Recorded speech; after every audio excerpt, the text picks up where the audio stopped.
everybody.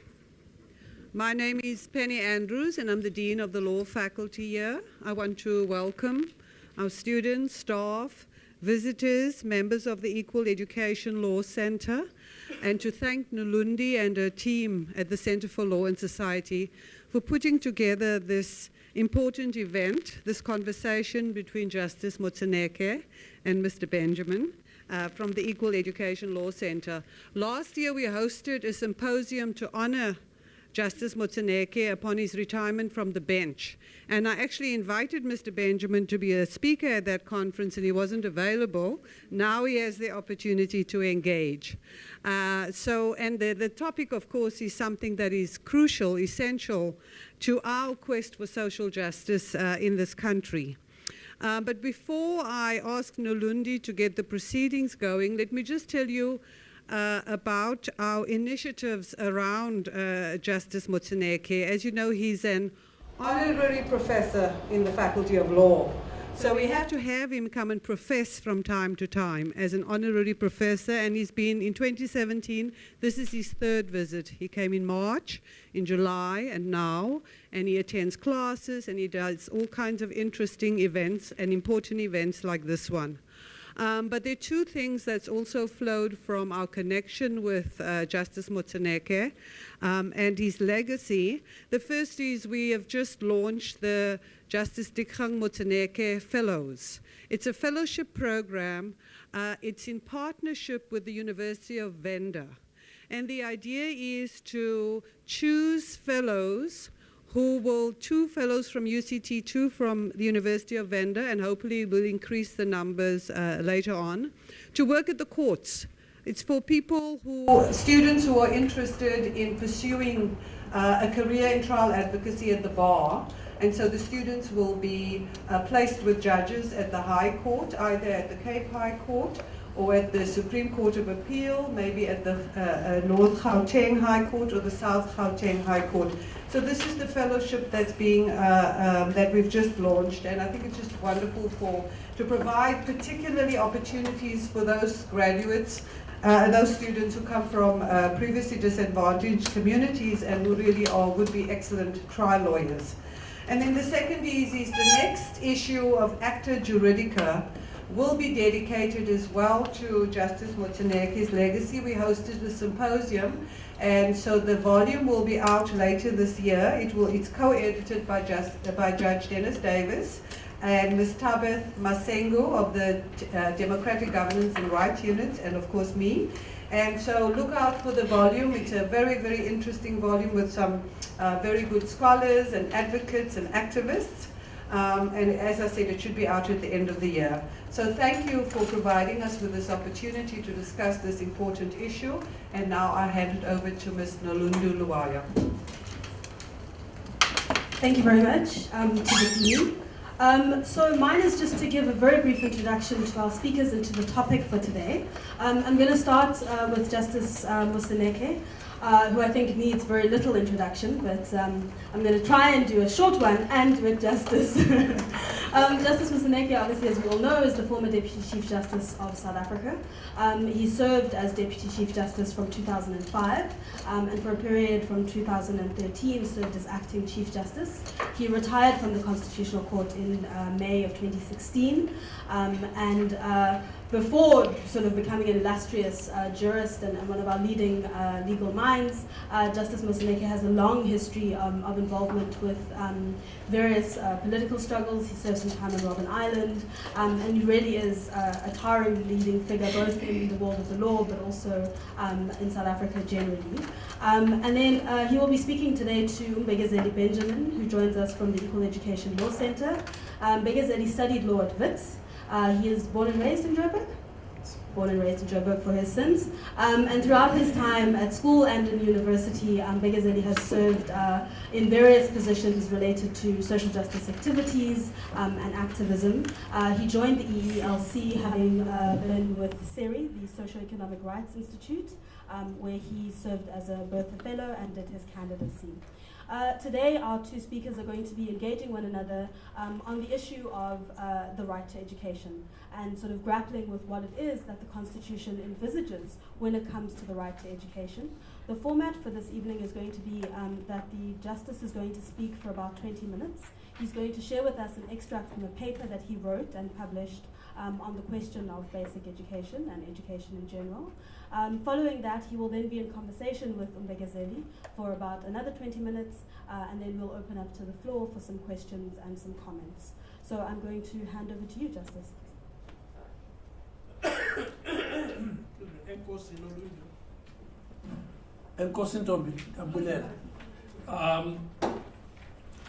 For those who can't speak Xhosa, I'll just say thank you to her. Just that basic, that simple. She's a very energized academic and researcher who I admire a lot, because that's what young people ought to be all the time. Taking full grasp of their circumstances, whatever they might be, and trying to make them different. But let me start with the Dean. The Dean and I have known each other for over 30 years. Talk about energy she's got from here to high heaven. And she's got diaries and activities that are truly energized. And it surprises me, because I've always felt that I am the one who made things happen, who's got the energy and spend many hours and put many hours into outcomes. But you yet to find somebody like, I'd like to thank you. And I meet many people here who invite me on the passages, and I tell them, go and talk to your dean. I come here through here. Like many religions, there's somebody through whom you must come. You know that? You must know who it is, otherwise you're out to some prophet or somebody through whom you must come if you want to be good. So, Penny, I just want to say thank you. And also to make law schools to be places that really prepare young lions and lionesses for the task ahead, which is to be gentle at times, but also to rip through and fight, and in order to be able to change their circumstances, particularly stubborn ones. I have been, and I'm looking forward to having an interaction with somebody who studied at Wits and who I kept as a graduate and who now would be quizzing me. I thought the easier thing, I've been asked to talk about the right to education, and more specifically to further education. I thought the simpler thing is to take about 6 core pages of what I wrote in a much more larger paper on the issue, which will exclude repetition. And thinking and writing tends to bring in some level of brevity and conciseness, which I would like to rely on currently. And I wrote the paper just at a time when Fees Must Fall movement was raging, and the claims were all around. And there were questions. In a particular university asked me to write something about it, whether or not the claim has any validity, at least in law, as distinct from a political assertion. And that's what I have done. And that's what I propose to read quickly, and then leave equal education to take it from there. And I'll be more than happy to take questions. The debate over Fees Must Fall compels us to start where we should, our Constitution. This is so because it is emblematic of our collective convictions on the democratic project since 1994. It represents the minimum program of action to found a just society. In particular, Section 29 of our Bill of Rights affords us the opportunity to look closely at what our people had hoped for on access to further education, which plainly includes tertiary education. You don't find the word tertiary education in the Constitution, but you find further education. In plain language, Section 29(1)(b) lays down that everyone has a right to further education, which the state, through reasonable measures, must make progressively available and accessible.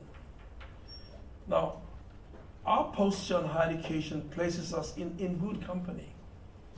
It accords with international human rights instruments on education. For instance, Article 26 of the Universal Declaration of Human Rights of 1948, that far back, in its very words says everyone has the right to education. Education shall be free, at least in the elementary and fundamental stages. Elementary education shall be compulsory. Technical and professional education shall be made generally available, and higher education shall be equally accessible to all on basis of merit. The code ends there. Now, we as a country, South Africa, we ratified the International Covenant on Economic, Social and Cultural Rights in 1966. 1966 in January 2015. And Article 1326 of the Covenant provides for the right to higher education in these terms. Higher education shall be made equally accessible to all on the basis of capacity by every appropriate means, and in particular by progressive introduction of free education. And our Continental Human Rights Instrument, the African Charter of Human and People's Rights 1981, which our country ratified in 1996, providing Article 17 that, and I quote, every individual shall have a right to education, close quote. It also ratified, we, the country, ratified the African Charter on the Rights and Welfare of the Child in 2000, which provides in relevant part, every child shall have the right to an education. And state parties shall take all appropriate measures with a view to achieving the full satisfaction of the right, and shall in particular make higher education accessible to all on the basis of capacity and ability by every appropriate means. So what we wrote in section 29 1b is not new hat, is not as fresh as we sometimes imagine.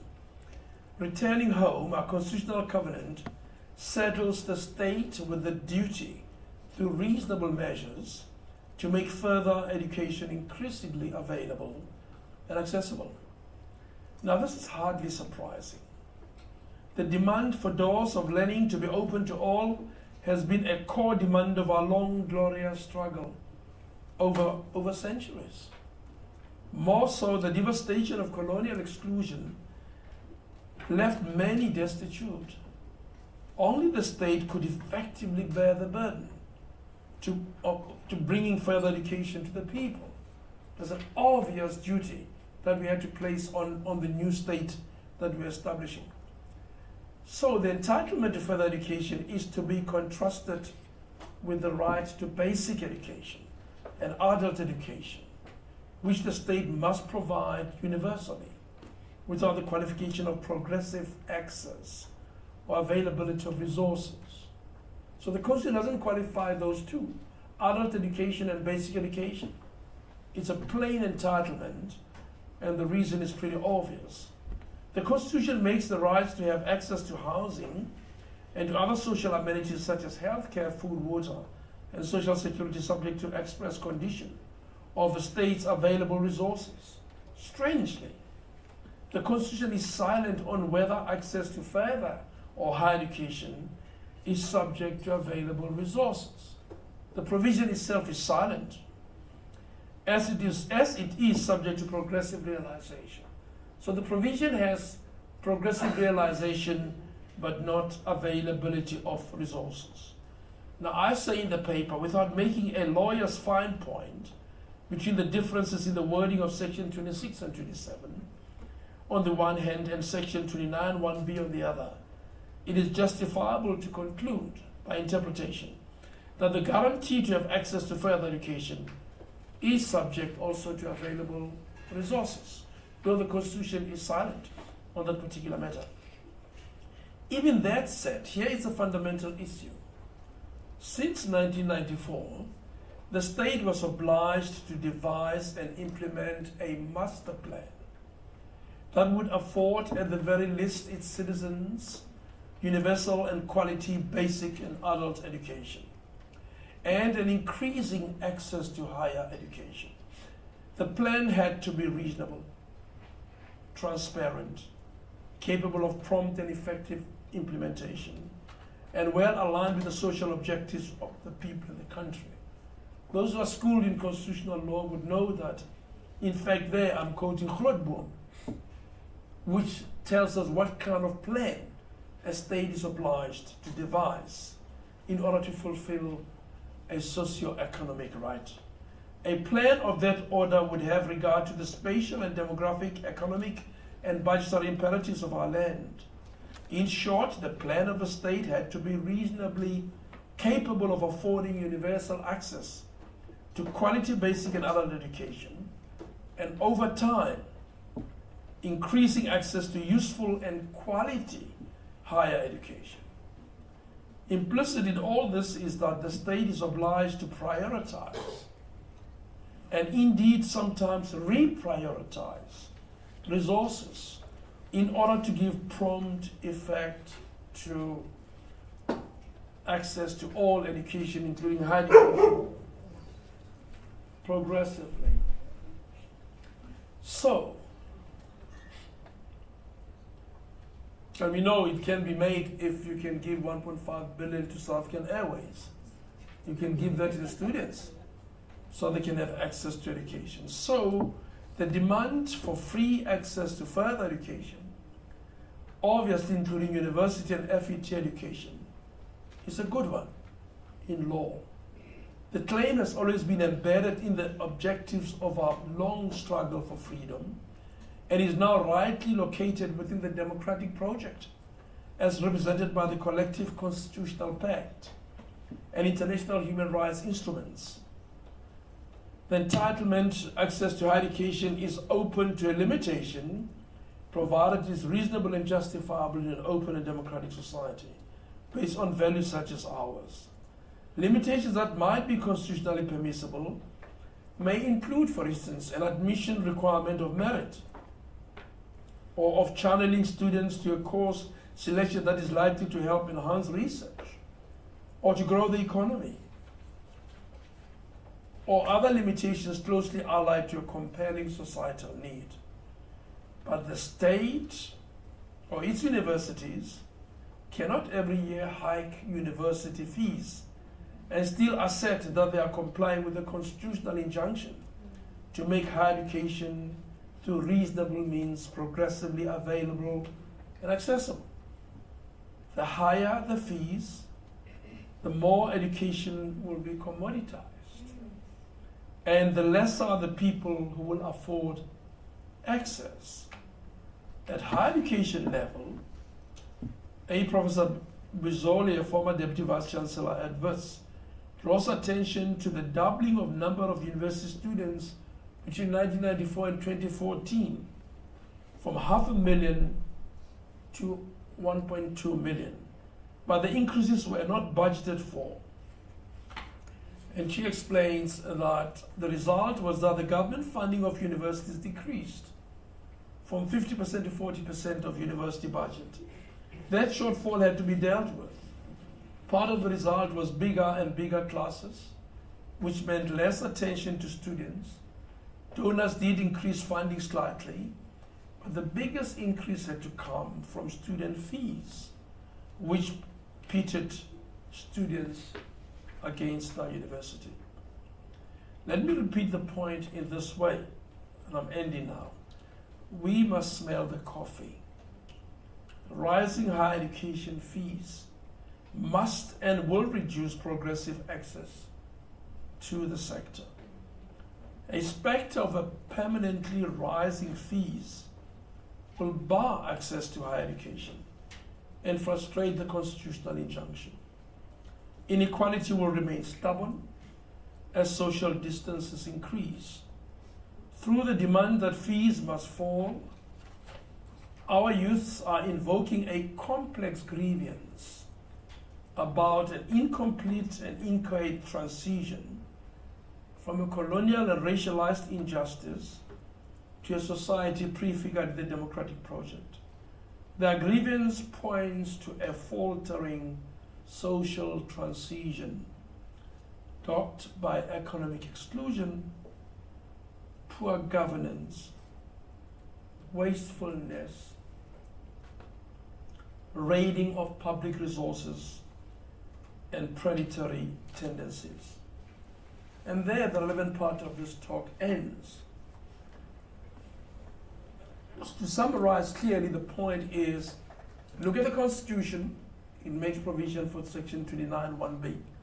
It must be contrasted with the right, unqualified right to basic education and to adult education. And this is a provision which you also find in international and global instruments on education. So it's well located within international and regional covenants and protocols on education. So we've done the natural thing to commit as a state, for starters. Other people could in the private space, but as a state we've committed that we're going to have increasing access to higher education. And that we wrote down in Section 29(1)(b). And then the question becomes, has there been an increasing access to higher education?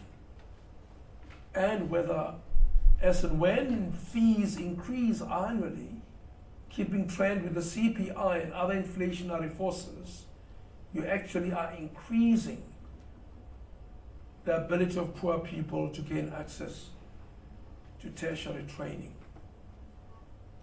And the conclusion is clearly it could not possibly be so, at both a theoretical and practical matter.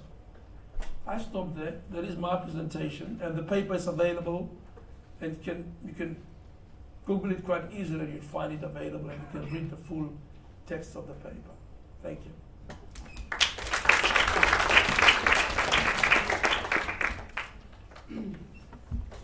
Thank you very much, Judge Moseneke.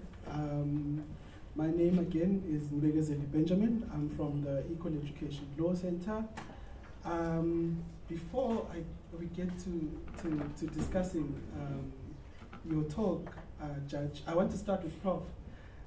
Yes, last year you invited me, and you'll recall that I sent my proposal very soon after your invitation. And unfortunately, I couldn't attend because of practice. Unfortunately, it kept me away, and I wasn't available at the time of the symposium. But I'm still very heartbroken by that, and that's why I was eager today to be in this seat to try and redeem myself. But that's all. Thank you very much for inviting us. Thank you very much for hosting us, Nolundi. Thank you, and the team at TLS. Judge, you have spoken about the right to education generally, and you focused your talk on the right to higher education, the right to further education as it is written in the Constitution. But I'm going to shift you a little bit to the right to basic education, which you've hinted to, and you've teased out some of the issues and the differences between the right to basic education and the right to higher education. Perhaps we should start at this point. You go ahead.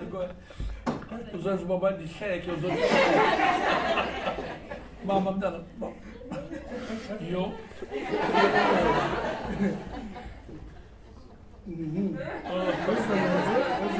That's better. This water also needs an education. I haven't drunk that one. And Cosima. I'm just worried they'll think you mean Nolundi is stronger than this old man. And Cosima. So Sondad, I want to just ask you this simple question, and I think we get it from your talk, but what's the vision that the Constitution has for the right to basic education? You've illustrated, drawing from the Freedom Charter, for example, what the right to education generally is, but you've teased out the point about the right to basic education being unique. So perhaps I'd ask you, what's so special about it? What are its components? What makes it so unique? Listen, in FETSWA, I assume most people here, everybody is a lawyer, everybody's studying law here. I spent time, if you remember, quoting from Karl Marx, quoting from Aristotle.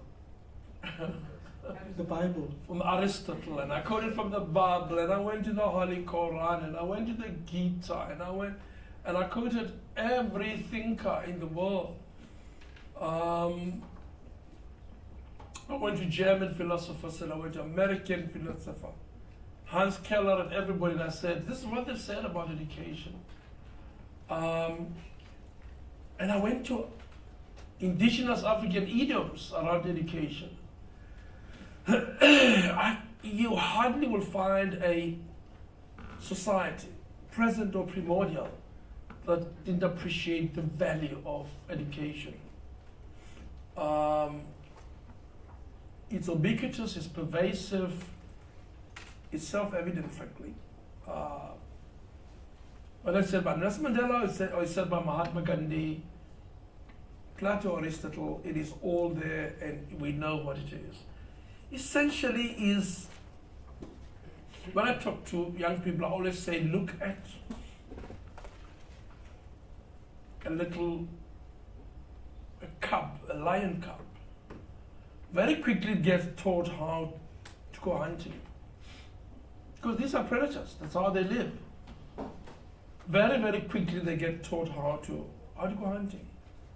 In no time, a little cub like that could take out just about anything. And that is the way it is going to survive. Little birds get given 1 or 2 chances by their parents. Allowed to fly a little from the nest, they go, pop, pop, pop, and the mother picks it up and throws it back in the nest. Teach a few times, the next time it just shoots out like that. So, we hardly can live full lives without proper and full education. And sometimes at basic levels, like cleaning our teeth or brushing our teeth and washing our bodies, taught how to sleep well so that we can be ready for the next day to do hard work that is required in life. And to much more complicated things. How to be astronauts, or how to fly airplanes, or to be top-end mathematicians, whatever it is, or philosophers, or thinkers, or artists. So all of those we're not born with, and we ought to be trained in them.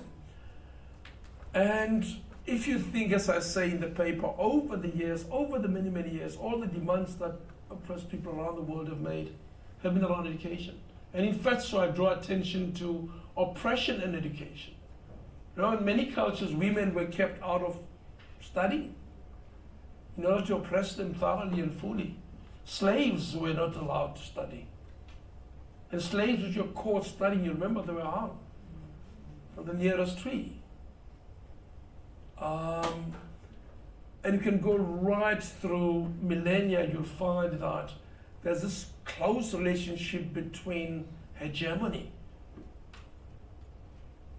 between concentration of power in society and powerlessness. And people have got also theories, for instance, about levels of illiteracy on the African continent. That some leaders quite like it, actually. They thrive on that. They like it. There's room to fiddle better with the electoral process, more gullible voting patterns, and less demands for accountability. So it's a power question, a very vital power question. It sees very close to the difference between personal agency and helplessness. So education is much more than how well you read, just how well you embrace your humanity. And people try and deny that over and over again. Judge Krichler, with whom I worked at one time, went to Afghanistan to help register voters there. Almost every woman had no name but the wife of so-and-so, and they'd not been to school, most of them, 80% or 90% of them. So you can predict the voting patterns will be in a particular way. So this is a tool of repression. It's a tool of differentiation and class distinction in society. And it is far more fundamental than, oh, it is good to be educated. I'm glad that's where you started, because I now want to move you on to some of what you've said about the right being unqualified, not being subject to progressive realization or available resources. Now, a lot of the time, the work that I do, I work with activists, young activists, high scholars. Scholars who are in high school and some in primary school, and they seek to push back against this tool of education being a tool of oppression. They try to claim back their power through an education, and they say that the Constitution says that the right is unqualified, but we have asked you as our lawyer to represent us in court demanding better infrastructure, and the minister comes back in an affidavit to tell us that no, actually the right is subject to some qualification. I don't have money. You can't demand the quality education. I've given you access. You're demanding too much. Is it? I'm not asking you to criticize the minister. The question is there any scope within the reading of Section 29(1)(a) that says that the minister can justifiably say that? Well, let's go to basics. I mean, the distinction is necessary and self-evident, isn't it? You saw the Covenant of 1948 already requires basic education to be compulsory. Compulsory is even stronger than, without qualification. It means that the state must require everyone to submit to basic education. So there's even a higher standard in international covenants. But I take the time to salute equal education. You guys have been at it at the cold face, and you've been going to measure all the things that are necessary for education to happen. And that is incredible. I mean, it's a way of keeping those who keep our fiscus and money to account. Now let me put it to you this way. If a minister wrote up an affidavit and came before a court, certainly the court where I used to work, and said, I have no money to build a primary school that is necessary in Pampierstad, that claim will be, that defense will be dismissed out of hand. Forthwith. It has no, let me tell you why there's no validity in law and in practice. The minister has to keep balancing out the budgetary priorities. And the Constitution has chosen that basic education would precede other claims to the fiscus. So the minister can't make a proper case that says, I can't build toilets at this school because I don't have money. You have to be close to the state has no money whatsoever to be able to have that defense go past.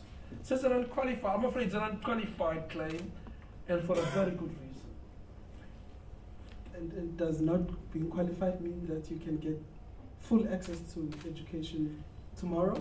If there's a reasonable need and demand for a primary school here, the state must show why within a reasonable time, i.e. within a year or two, they will build a primary school there. The delay can't be because of resources. The delay could be we're building. The delay could be, oh, we at it, the school will be here in such a time. I will recognize the school won't drop from there. But they actually have to get on with it and do it. And you guys, on your statistics that I've seen, how many years has it taken? Up to now, there are schools that are 25 years with no water, running water, with no proper toilet facilities. how many times have we had to go to court on textbooks? Just about every beginning of every year, there's always you have to make a threat about textbooks before they are actually delivered. So I'm afraid it's not about resources, it's about taking all the steps necessary to fulfill the obligation. And when there is recalcitrance towards that, what are we to interpret the recalcitrance to mean? Yeah. That resistance, what are we to interpret it to mean? Because in FETAS, for example, you ordered the Gauteng government to develop feeder zones. That was in 2013, 2017. Feeder zones are not there. Well, I ordered them in 2015. Yeah, you're right. Sorry. Yeah. Yes. And that's your work. That's what equality, you must go and check and see whether they are complying. And if they are not, I mean, the other day some students are asking me the same question. If somebody doesn't comply with the court order, we know the mechanism. We know what lawyers ought to do. But there are many levels of compliance and accountability. Legal accountability is not the only way. The one way is to scream about it. You guys do that often. Hold press conferences and say, there's still so many pit toilets in this country. And a few other children are going to drown very soon. That is a method of public accountability. The other is simply saying the state does not comply with the court order. You must see them run. They do often. Sometimes you bring contempt proceedings, and every time that has happened, for the 15 years I was on the bench, state officials complete all sorts of affidavits to explain themselves. And if they didn't, I can assure you there are many judges who are very ready to commit public officials to jail. But every single time we've had failure to comply with the court order, we've had state officials come and explain their conduct. I don't say it's satisfactory, but I say there is a remedy. So we don't throw our hands up in the air. But more importantly, I think communities must be made aware of the need for them to hold the government accountable on a matter so important. A word from EE's parent organizers to say that they are working a lot on that. But I want to also tease out something else. You spoke about how, from the Freedom Charter, for example, said that the doors of learning and culture must be open to all. We signed the Covenant on Economic, Social and Cultural Rights in 1994, ratified it in 2015. But when we ratified it, we had a declaration. We wrote some conditions as a country. We wrote some conditions to say that, yes, it's free and universal access is guaranteed at an international level, but when you come here to South Africa, there is some limitation. Through that, we thought that the government was limiting the full extent of the right. And read this conduct together with the recalcitrance I spoke about, read it with the affidavits where they disavow any responsibilities beyond the bare minimum. Should we be concerned? Yes, we should be concerned. I mean, deeply concerned. In another context, another situation, some of us have warned in judgments about the fact that the law can't do the whole work. You can't peg everything on the law. It's very important for us to have that in mind. The law is one in a variety of mechanisms to hold public actors to account. And I don't quite see that. I don't see university students came close to that to say, you have to give us access to education. But I don't see parents being quite angry about the fact that they don't have enough preschools in their areas. oh, Mama, do this and run that and put the child at the grandmother or that grandmother or that grand auntie. But I don't see communities that come up and say, but we're entitled to proper basic education, starting with proper preschools. I don't get that sense of concern in society, sufficient in our society. So the law must always be used, and civil society is doing a good job, and yourselves in particular. Equal education, outstanding. But we need to galvanize people more rather than disempower them. I want to hear them say their concerns, and these must become part of the open, continuing discourse around access to education. Let me tell you what powerful people do in societies. When they need a preschool, they use their money and they buy the service. It gets us stuff. They need a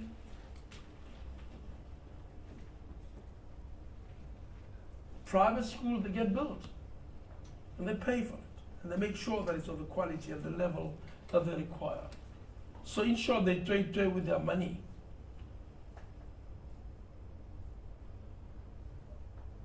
They build St. Michael's and St. James and St. Maria and St. Dorothy and St. somebody and St. somebody and put their little saints in there and they train them and study them. But so we who don't have the means have to turn to government and hold it to account. We have to be worried. It must be a vital part of our psyche that says that government ought to make public schools what they truly should be. Take an example of Model C schools. They're really government schools. And parents took deep interest, came in there and started hiking fees, optional fees, in order to build facilities and this and that. And they almost ramped them up to private schools in their quality and level. But Model C schools, Livonia Primary School, we wrote a judgment on that. There is a Model C school. Pretoria Boys High, Pretoria Girls High, those are public schools. The school in Durban, which relate to Miss Naidu versus the Durban Girls High. Pillay, not Naidu, Pillay. Those are public schools. So if we come to think again, if parents come in there and we come in there and we build a culture where we acknowledge the importance of schooling and we go in there. I don't want a member of parliament who doesn't care about where my children study. Why should I have him? What for? Why should I pay public representatives who don't care about education? In the true sense of the word, are there toilets? Is there toilet paper there? Are there heaters in winter? And where do the kids play? On dust or on lawn? Why is there no lawn in the schools? All of those are relevant questions that must engage our communities. And around the world, elections are fought or won around quality of schooling, quality of healthcare. Not the color of your t-shirt or the number of rallies that you run. We've got to wake up. We've got to get there. We've got to understand what are the vital survival interests of our people. And there's also the question of the law as it exists in court judgments, in statutes, and in international covenants, for example, and how it plays out in society. We've already teased out the misunderstanding that government sometimes has of the law, but society also has its own misunderstandings. And sometimes they do have understandings, but they see the law as being there. I'll make an example with corporal punishment, for example. We've never had anyone who said that I don't know that corporal punishment, or a teacher at least, who said I don't know that this is illegal. But they do it with the support of parents.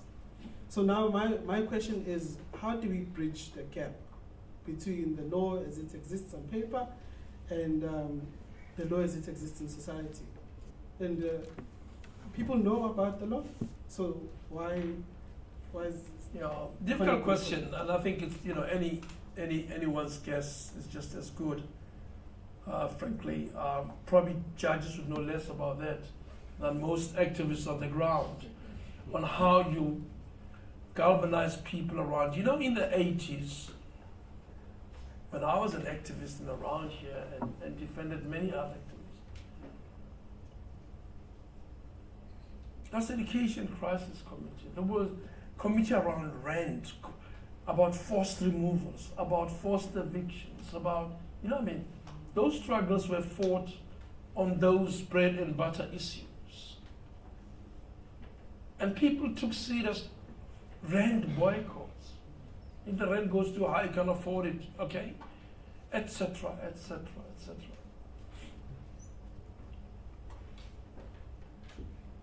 Most of all that is not nearly at the same level. There are many protests, and those protests come and go. But it's going to be very important to make people understand that the law can make only so much. It sets the norm. It sets what's required. It says, it's a little like the Bible. You say, well, there's still many people who still kill others. Yeah, sure. Thou shalt not kill, okay? Thou shalt not steal, but there's still many people who steal.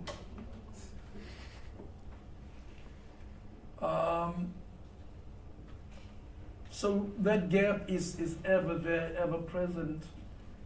And for me now, at this stage, I understand that the law can achieve only so much, which is quite true. And it is a normative scheme that we have to look up to. And indeed, judges ought to be useful. It's worse when judges collapse and they're not a useful part of society, of changing society. At least ours haven't done that yet. You could get that too. It's even worse, because nobody upholds the normative scheme in society.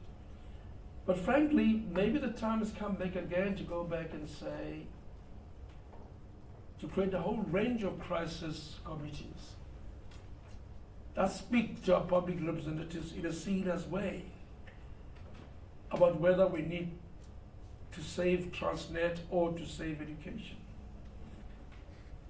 Whether we need to bail out South African Airways or to bail out all of the students who are young, who are deserving, and who ought to be trained in a proper way.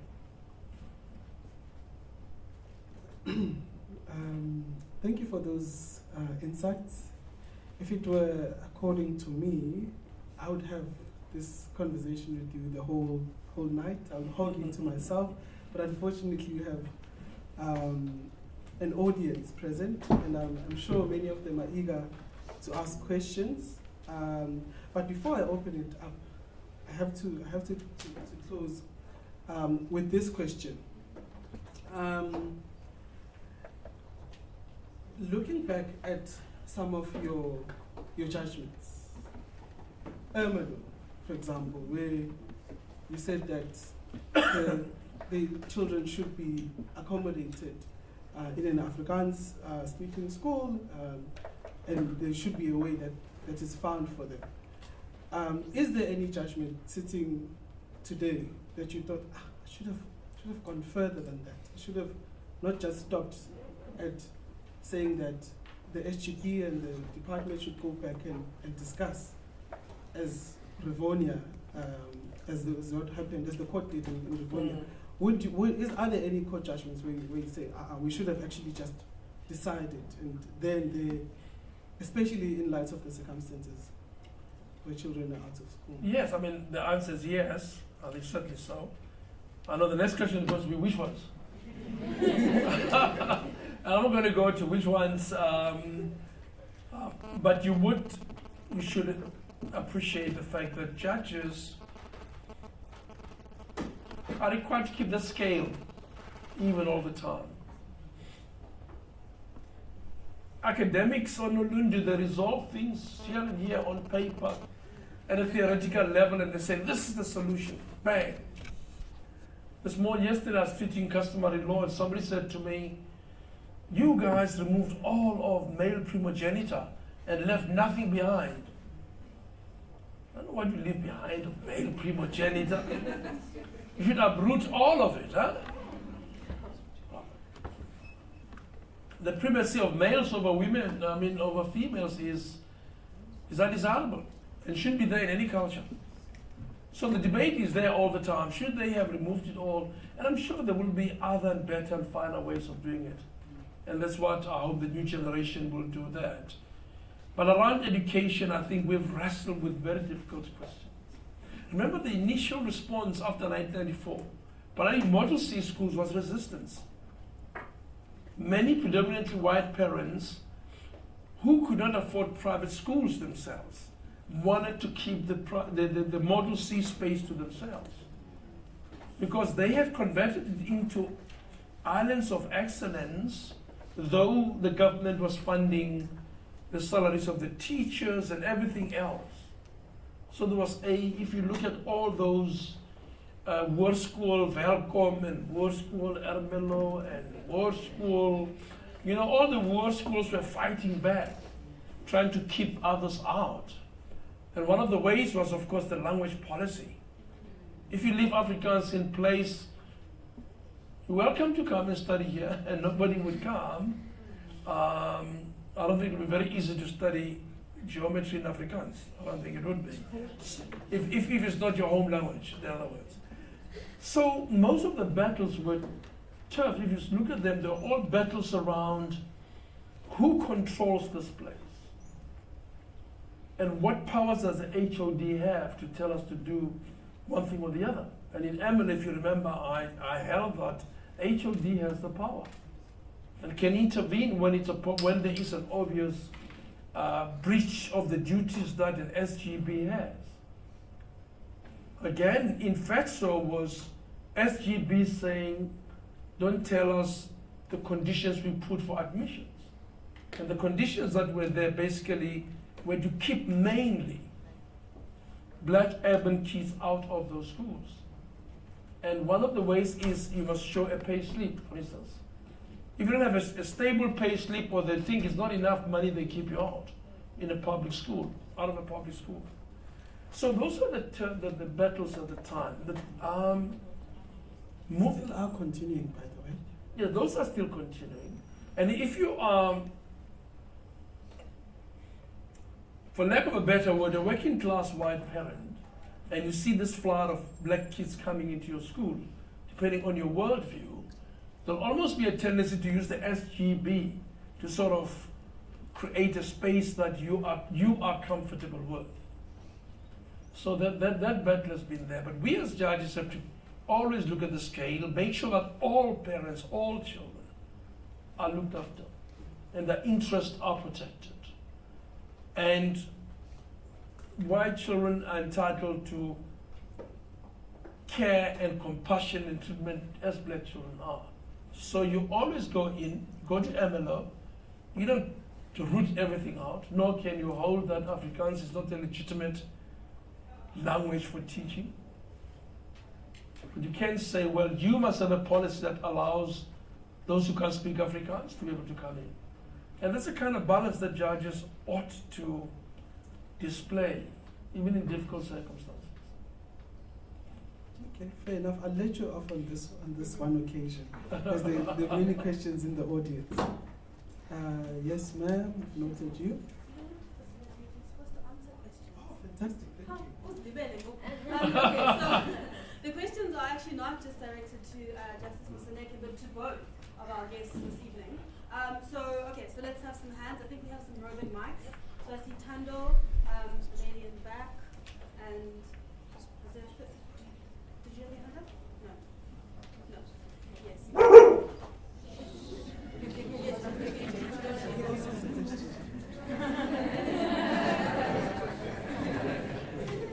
Okay, so Tando, the lady in the back, and then Cedric will stay there.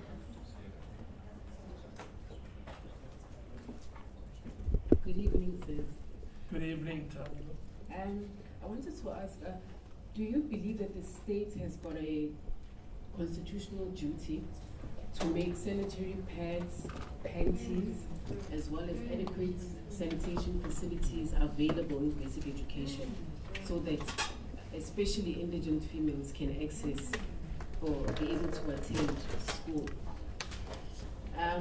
Following that, if you believe in that, do you not think that private entities, that includes organizations as well as ordinary citizens, making donations as part of corporate social responsibility and not in tandem with the state, would then be unconstitutional, based on the premise that when they do so, they relinquish state power, threaten state legitimacy, and on top of that, the people who they are providing these items for cannot hold them accountable, or may not be able to hold them accountable. For instance, if I donate pads to a school and I don't deliver those pads the following month, can they take me to court? Yes, all right, thank you. So should we just take the round and then come back to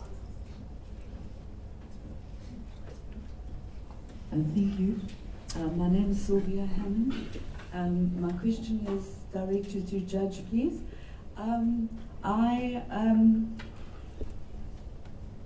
here with two hats. I'm a PhD candidate at UCT, but I'm actually a practitioner, and I'm involved in the implementation of skills development. And that's my area of research as well. So that's where my question starts to come in. We have a situation where the Minister of Basic Education covers up to grade 12. But we have a school leaving age of 15, which would get you to grade 10. Now, in skills development, falling under the Minister of Higher Education and Training, which is my world, we have learnerships and apprenticeships, and we have qualifications in that overlap area.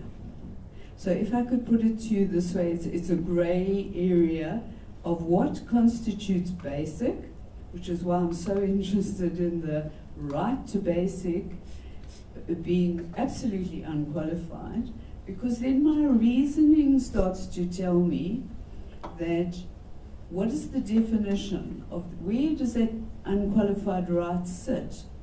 Does it actually then include vocational and technical qualifications as well? Because they sit, I hope I'm making sense in this qualified. Because what I'm asking myself then is, I was interested in when you spoke to FET, that wording in the Constitution. So can I draw out FET to embrace technical and vocational? Because you know we have the TVET now. I just really like your words of wisdom on that for me. Thank you. Of course. Will get better. Deny it, of course. Hi. My name is I won't share that part, but my question is largely around what do you think about having a anti-constitutional stream in a law faculty, given that An anti-constitutional stream. Yeah. So basically, what we learn in law school is that the Constitution has its problems, but regardless, it is the yes and amen, and it's something, Constitution supremacy and all of that. So do you think that there's space for a counter-narrative to that, to possibly allow for maybe a deeper, sort of critical engagement with the current, societal issues and, in our quest for social justice and all? And then my last question is, why is it what I've heard outside of the misadministration by the state and all of that? Why is it that the Constitution isn't translating to the ground and all of that? And also, sorry, my last question. In your paper, you talk a lot about where you locate a lot of the problems in the fact that, shame, governance-wise, our country might be a bit of a mess. But my question is, in law, maybe not in law, but can we probe deeper in trying to locate the problems, in that it always seems, I don't want to like sound like a BLF person or something like that, but I mean, there's a very serious like thing of us not locating the problem like at its root, and the fact that we talk about the injustices of the past as though they are mere auxiliary passing statements, something in the preamble of the Constitution, and we always talk about how the Constitution as a document is always historically conscious, but then once we try to locate the problems, we don't remain cognizant of that. So when we talk about the state and misadministration, we don't ask questions of what is a nation state and how is our relationship with that as people who were and maybe still are colonized, how that affects certain things.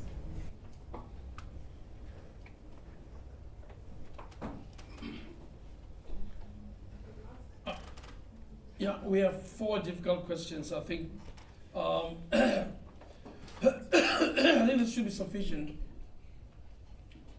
for now. And you want to decide which ones you like. I'm going to take the 2. Let's share them. Or maybe I'll take 3 and you'll take 1, because you've been speaking for quite some time. Okay, let me start with the question about basic education and age. So the Constitution says basic education to everyone, including adult basic education. And the South African Schools Act speaks about ages of 7 and 15, or grade 1 to grade 9, and that it speaks about that sort of being a basic education. But we know that the current education system makes children reach grade 9, for example, at a more advanced age, as you said. The debate that we've always been having with the provincial education departments in particular is that they restrict themselves. The day after a child turns 15 or 16, they try to wash their hands off of them. So we've been fighting very hard to hold them accountable, to say that a child is at school, yes, he's 17, and yes, they are in maybe grade 9, for example, but you can't just wash your hands off of the child. You must make sure that they're provided with an education, whether it is at a school that they were registered at or somewhere else. And usually they'll refer you to TVET colleges. And that is actually not, we don't agree with that, because that sort of pushes the child out to further education, which is when Section 29(1)(b) kicks in. So it's something that we're resisting very hard, because it's not in line with the Constitution at all. And then the question of sanitary pads. There hasn't been a case, and there isn't anywhere in law that speaks about sanitary pads, but I think policies are being developed. My colleagues are here in the room are working on making sure that the department has policies on sanitary pads, and recognizing it as a fundamental barrier to education. If a child doesn't have sanitary pads, then often they don't attend school. So we recognize that it's a barrier to education. We're trying to provide input into there being a policy. But from the top of my head, I don't think you can say that it's unconstitutional for someone to donate sanitary pads. I don't think they are taking state power. They might be supplementing, but at the very core, the state has a duty to provide access to basic education, and maybe access to basic education, a component of that is sanitary pads. But that state obligation, we can still make an argument for, to say that the state has an obligation, and simply that Always, what's the company? Is it Always? Or Cotex that provides sanitary pads. Just because they donate doesn't mean that state power has been taken. There still is a responsibility for the state, and through this policy, we're hoping that that will be an acknowledgement. The KZN Department of Education, for example, has recognized the need and is providing. We're hoping that the Gauteng Education Department will do the same through a campaign that EE is running at the moment to provide sanitary pads. So it is a problem that exists, but I don't think we can go as far as to say that it's unconstitutional for failure to provide. I think we should push them towards providing, and where they don't, where there is a blanket refusal, then perhaps you can create arguments towards that point. And okay, I think there's the two other questions you should take. They are more deeper. Do you not want to go to the real thoroughgoing one, which I'd like to? Anti-constitutional stream, yes, by all means.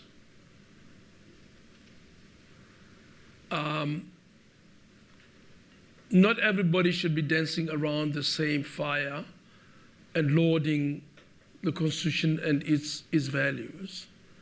And in fact, it's quite healthy to have a continual discussion around its defects and its inadequacies.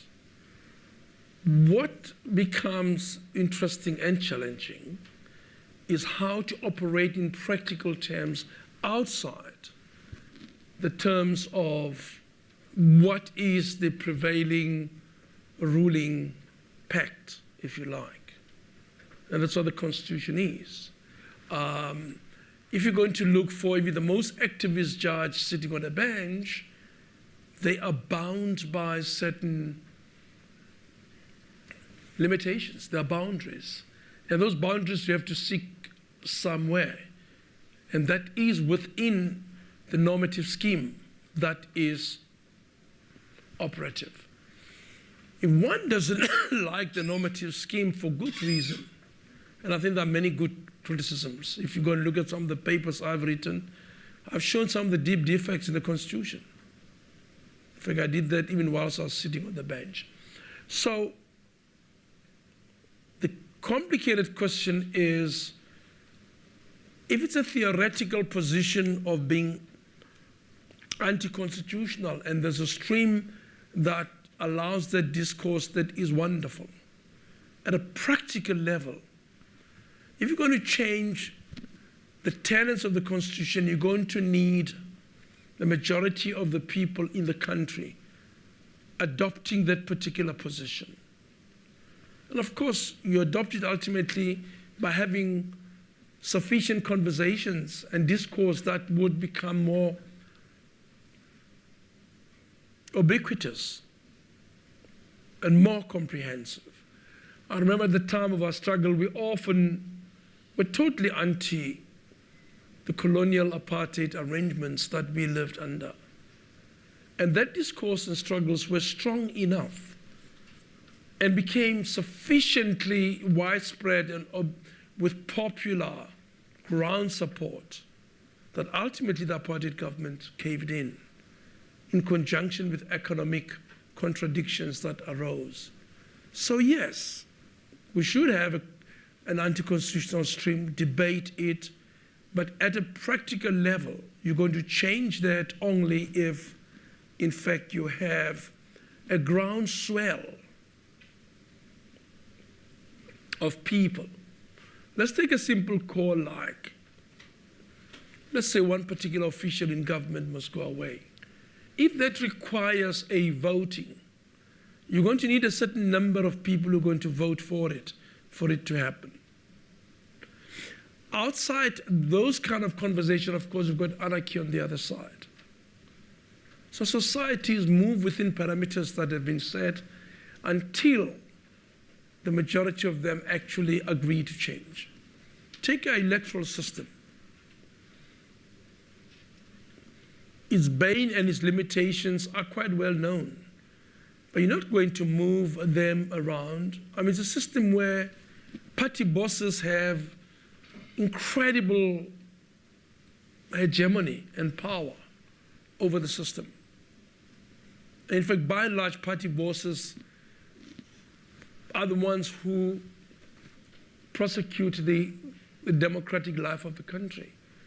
If you're going to change that and have people have a much larger say in it, you're going to have to amend the Constitution, scrap the party system if one wants to go that route.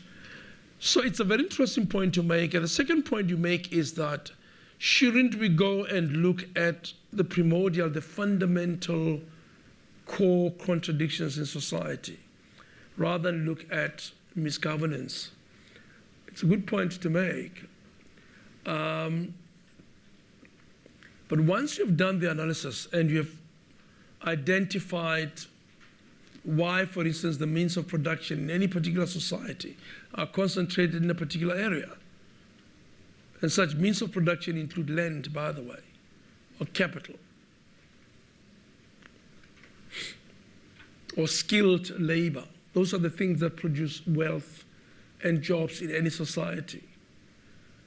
Then the next inevitable question is going to be, historically, you know how it happened. We know how dispossession happened. We know how land inequity arose. We know those things. But we can't escape the question, can we? Which Lenin asked many, many years ago, what's to be done?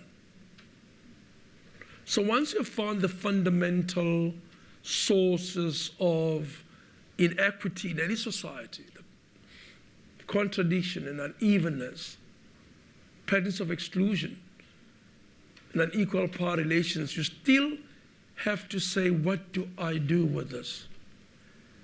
And that is the challenge of the generational challenge from generation to generation. And it's a challenge that you guys have to wrestle with. And it's salutary that you don't feel yourself bound by the constraints of the Constitution. But that is a starting point, I'm afraid, at least for now.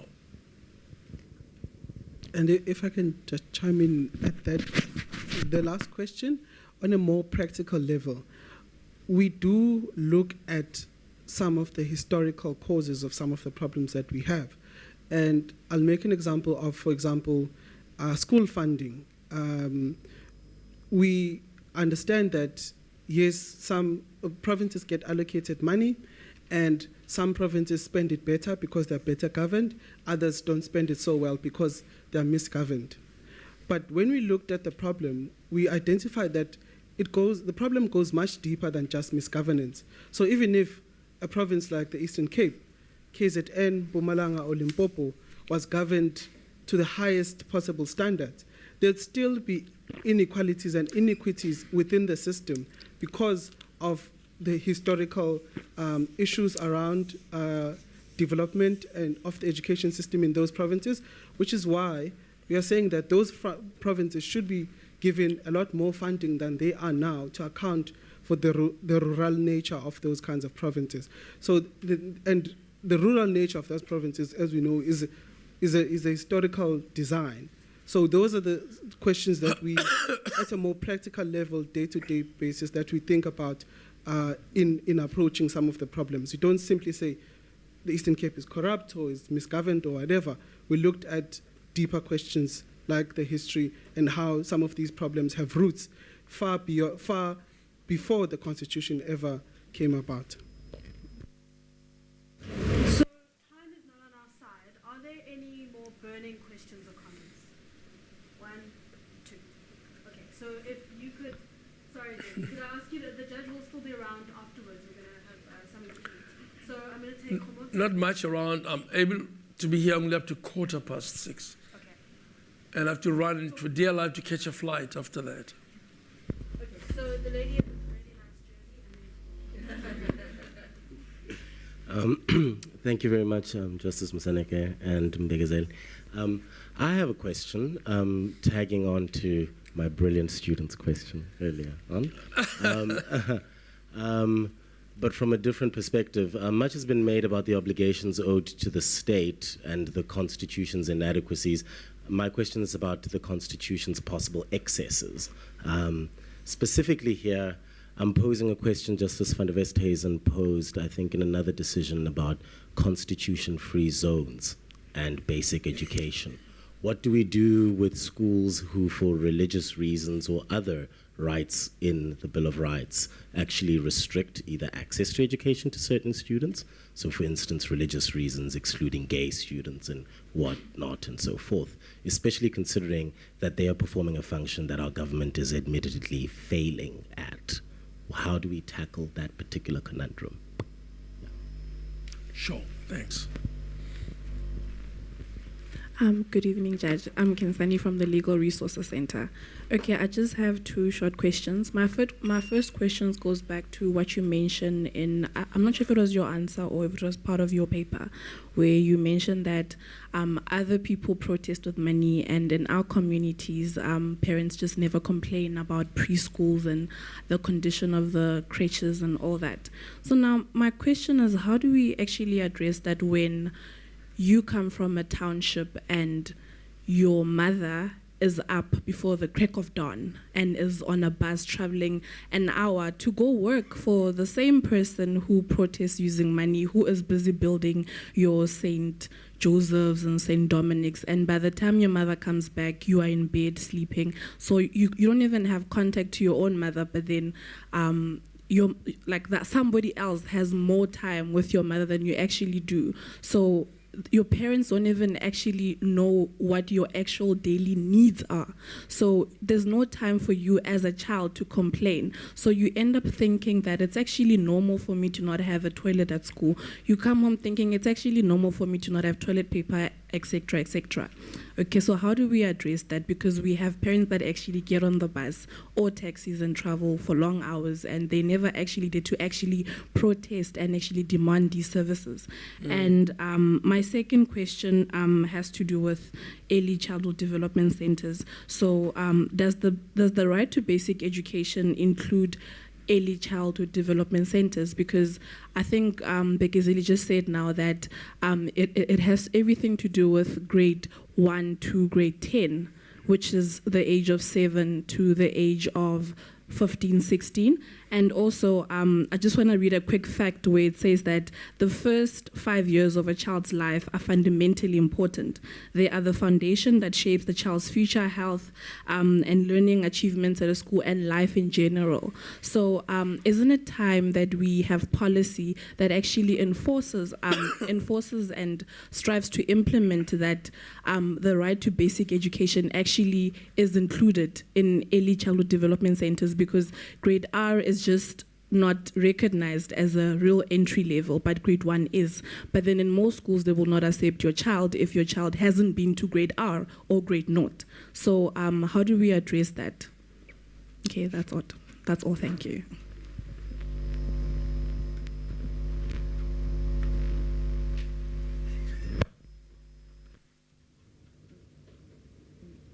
Okay, the early childhood development question. Yeah, it's a question we grapple with a lot.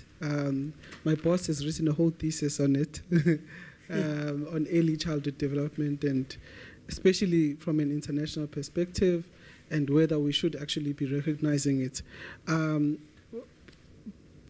But again, on a practical level, the government doesn't recognize early childhood development as a real component of basic education. Actually, what you'll find is basic education falls under the Department of Social Development.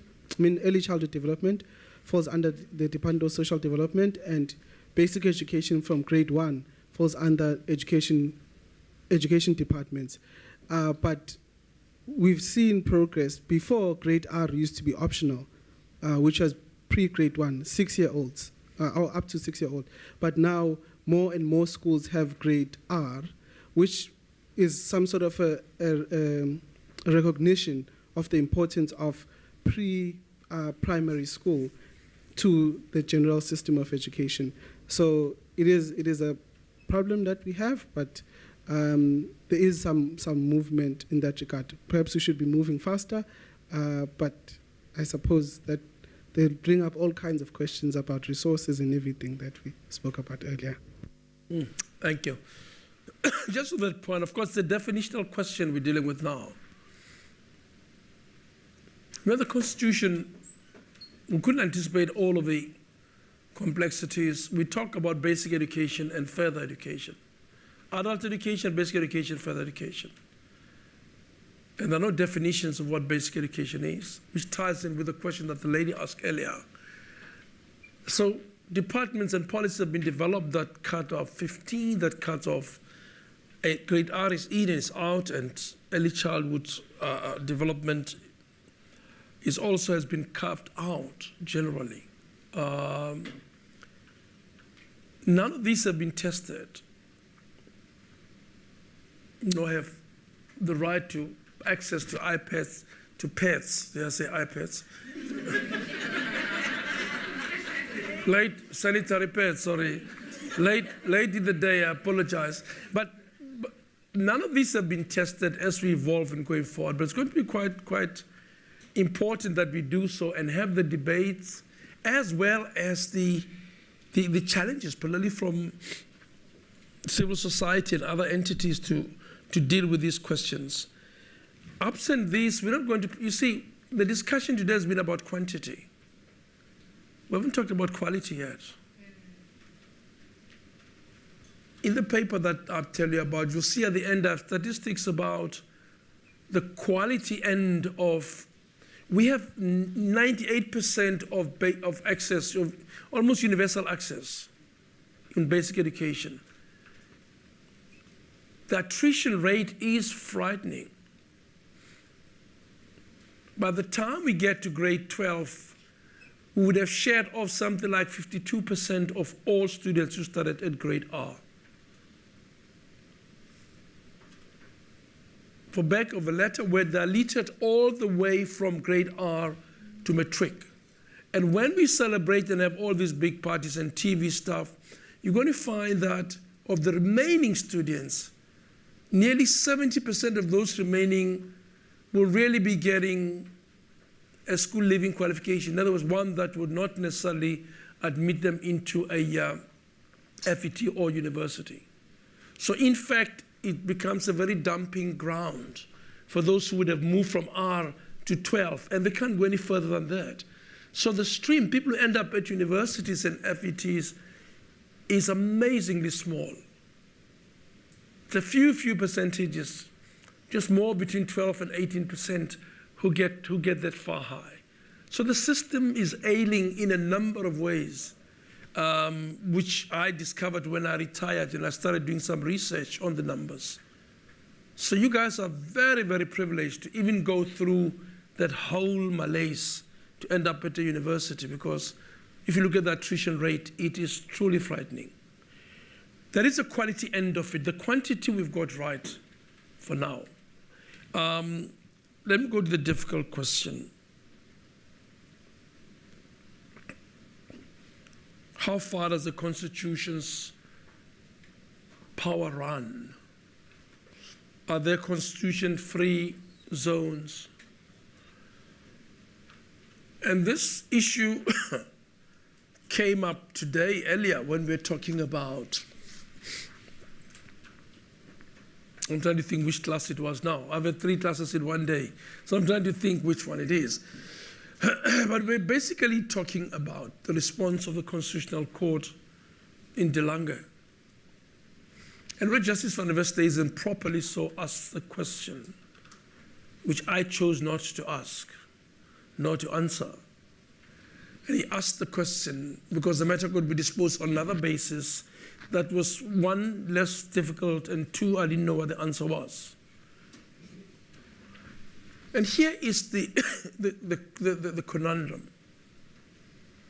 To those who think judges know all the answers to all the legal questions, I didn't know what the answer was. And the point is this, is that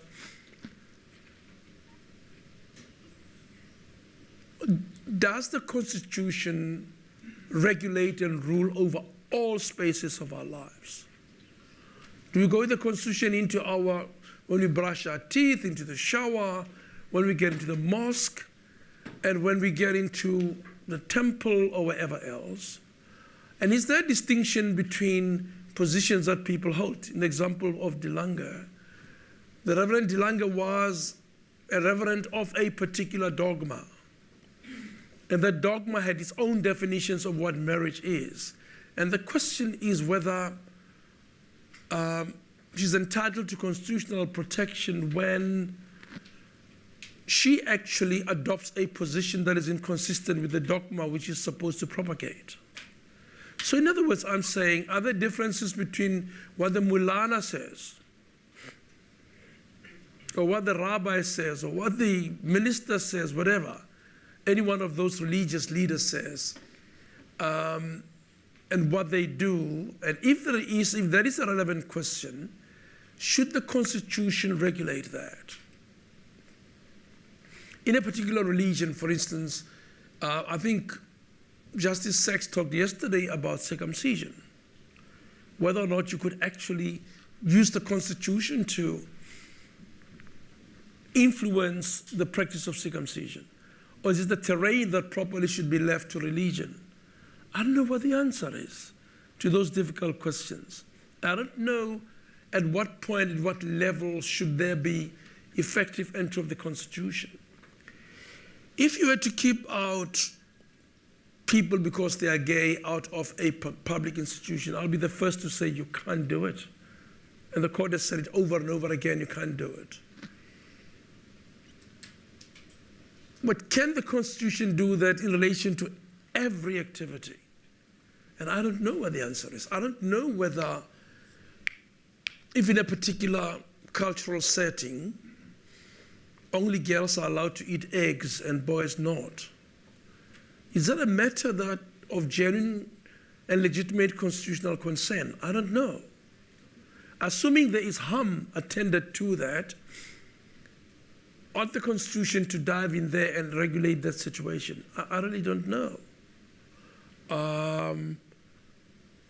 We've had questions around polygamy, questions about the no start, questions around, and the court has been it has been a very tentative area. And I talked yesterday about in the Pillay matter, where the headmistress preferred people to have ear stars rather than no stars. And I couldn't see the real difference and why Ms. Pillay ought to be kept out, because the English headmistress prefers ear stars. So that was an easier thing to intervene and say, no, you can't stop it only because it's not to your liking, you prefer it there rather than there. That was an easy case. But there are more difficult cases, and I would want to invite you to suggest. I don't think the Constitution travels to everywhere. And I don't have a rational ground for saying it at this stage. I don't know that I could go into a mosque and say, you cannot make women sit at the back and men in front. I would prefer it differently, but I don't know as a judge whether I can actually go in there and say so. So it's no answer, but that is my answer, which is I don't know what the law should do. Okay, so what remains is for me to say a rather quick thank you to both of our guests. Thank you so much for your time. Justice Moseneke scolded me yesterday because he asked me when I was going to let him retire in peace and stop inviting him to things. But my reply to him is, so until we figure out we're going to have to keep having you back. So thank you so much, Judge. This is a small token, one for you and one for Mbegezeli. I'd like to really also thank the Equal Education Law Center, who are really vital in helping to craft today's topic. So thanks to Narina, to Daniel in the back, Demi, other members of the team who are here, and obviously to Mbex. And thank you to you guys as well for coming out to hear us. And my thanks to the Dean for welcoming us all. There's something to eat and drink outside, and if you'll join me in thanking our speakers.